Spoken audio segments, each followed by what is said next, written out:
What's up, YouTube? My name is Bob Morris, and welcome back to Nerdly. Today on Nerdly, I am doing the part 4 of the playing cards. The thing behind me is a shield that I made for a Halloween costume. I thought I'd do a cool background, but it didn't work out as I wanted to. But yeah, that's what it looks like. And then it has claw marks because it used to be a Captain America shield. So, anyways, on today's video, I'm doing the last...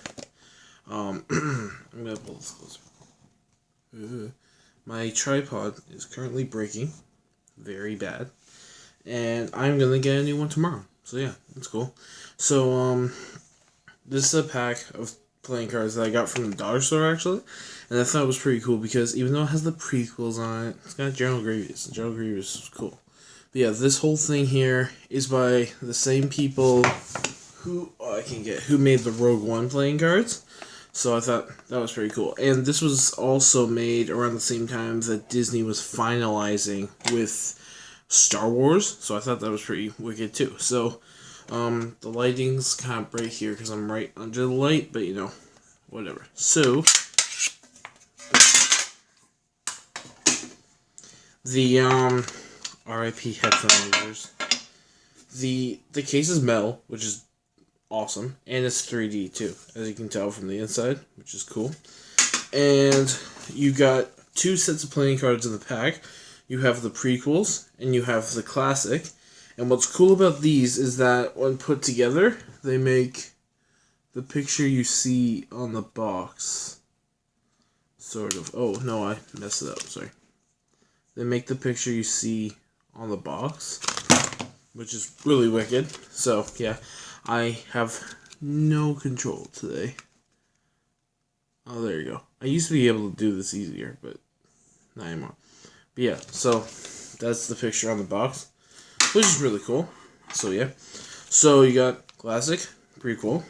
By the way, that is not Ewan McGregor, okay? I am being completely honest with you. That is not him. That is CGI Ewan McGregor. I'm not happy about it. So the prequel cards, the box that come in is all shiny and stuff, and like nice looking.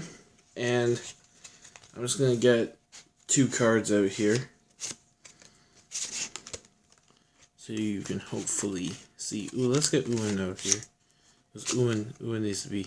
Ooh, okay, 2 of my faves. Okay, I found 2 of my favorites, and I was like, you know what? They need to be out here. They need to be recognized for their awesomeness. So we have my favorite Star Wars character, which is Darth Maul, being awesome. And then down here at the bottom here, it actually says what it's from, which is Episode 1, The Phantom Menace. I like the older Darth Maul from the Clone Wars and the Rebels series, because that guy's cool. And he was in Solo, so that's cool. So that's what the card looks like, and then the back of the card looks like this. And then, for another example, here's Ewan McGregor, or Obi-Wan Kenobi. And then on the bottom here it says Episode 2, Attack of the Clones. And that's pretty neat. And also these are black cards because it's like the dark, edgy prequels, when in reality they weren't. They were really bad. And then, so, yeah, I think so the prequel cards, they say prequel on them too, which is cool. So, let's put those away. I never used that deck ever. I just got it because I thought it was cool, but yeah, so let's put that one away. Oh, and the tin holds the cards too, which is pretty nice. It's unlike the other tins that I have. So then, the classic trilogy. You have awesome Luke Skywalker there, the Emperor, Palpatine right there, Darth Vader, and then Princess Leia. Oh, and Han Solo in here. R.I.P. Carrie Fisher. Yeah, that was sucky. I hated that. And then people dissed her in Last Jedi. Ugh, people suck. I thought that scene was awesome. Then you have the Death Star here, or Starkiller Base. Yeah, Disney, I saw where you were going. That was a rip-off. But yeah, you got Boba Fett. Boba Fett's on my shirt. This shirt, actually, I've never explained this. This shirt was free. I got it at a place called Nerd Block before it closed, and I was like, that sucks. But I got it for free because they had like a cool thing there. But yeah, let's do, these cards are different. Ooh, I'm going to go for famous scenes in this one. Give me 1 sec. Okay, so I've picked a whole bunch of cards. I'm just gonna mute this because I hate that movie. If you're wondering what that is, they released the trailer for Captain Marvel today, and I don't like it because that's like a whole entire other fan thing. I'll just say really quick why I don't like it, because I figure you, my fans, or my audience would like to know. I don't like it because they take 3 different Captain Marvels, they put them all together, and they're like, here you go. And it's like, no, you can't do that. There's one Captain Marvel, and he's a guy. He's from the Kree Empire, I think. And he hits this lady named Carol, or just Carol, with one of his radiant blasts, and it gives her superpowers. And she becomes Captain Marvel. And he was just Captain Marvel, and she's Captain Marvel. And then that's how they said it, anyways. And then there's a new Captain Marvel, or Marvel, which is they're trying to do like more like inclusive characters. So she's a girl from, I think, India or something like that, and she gets like super stretchy powers, and she's kind of like Mr. Fantastic, but it's interesting. I read a few of their comics, and I just don't like the trailer because it's like taking Captain Marvel and Captain Marvel, crushing them together like they're two people, and just the trailer just makes it look bad. I don't know. Like, if they did a better trailer for like fans, I guess it'd be better.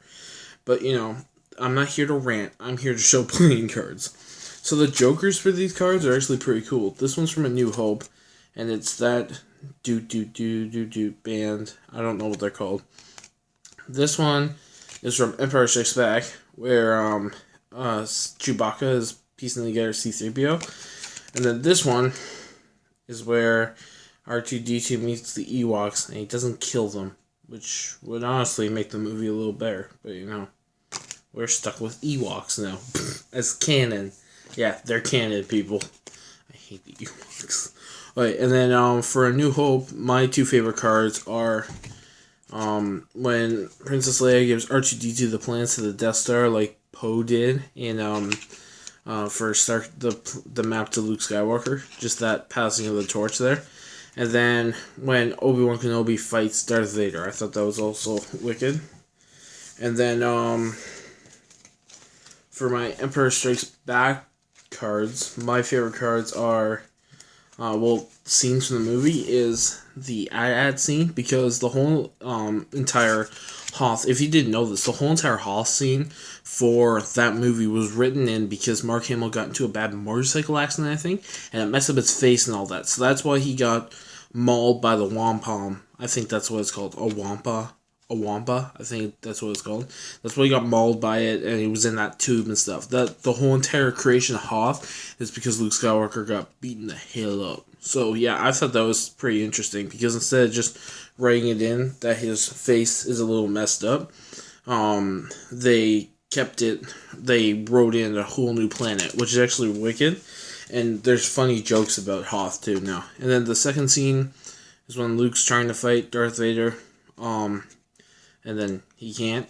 And then the third scene is where Darth Vader says, I think Luke says, "You killed my father." And then Darth Vader goes, "No, I am your father."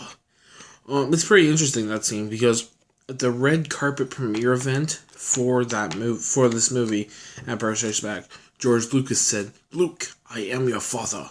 And everybody thought that Darth Vader said it, but no, George Lucas said it, and it got written into stone, basically, and everyone was like, ooh, ooh, ooh. And then you watch the movie, and he goes, "No, I am your father." So, yeah, there you go. There's some fan insight for you. And then for Return of the Jedi, not Revenge of the Jedi, he's got a wicked-looking Vader here. I don't know what scene this is from, but that's cool. It's a trap scene. They killed Admiral Akbar off screen. I'm still pissed about that, Disney. No respect.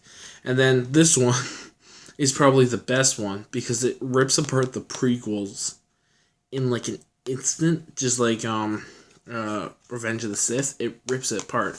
This scene, because Luke is telling Leia that he has to leave to go fight Darth Vader, and he says to Leia, "Do you remember your mother, your real mother?" And Leia says, "Yes, I remember her. she was nice, but very sad. And then in Revenge of the Sith, she dies. So, you know, yeah. There's one timeline where Leia remembers her mom, which is this timeline. And then there's the prequel timeline where Luke and Leia's mom dies. And those are both canon, by the way. Those are canon.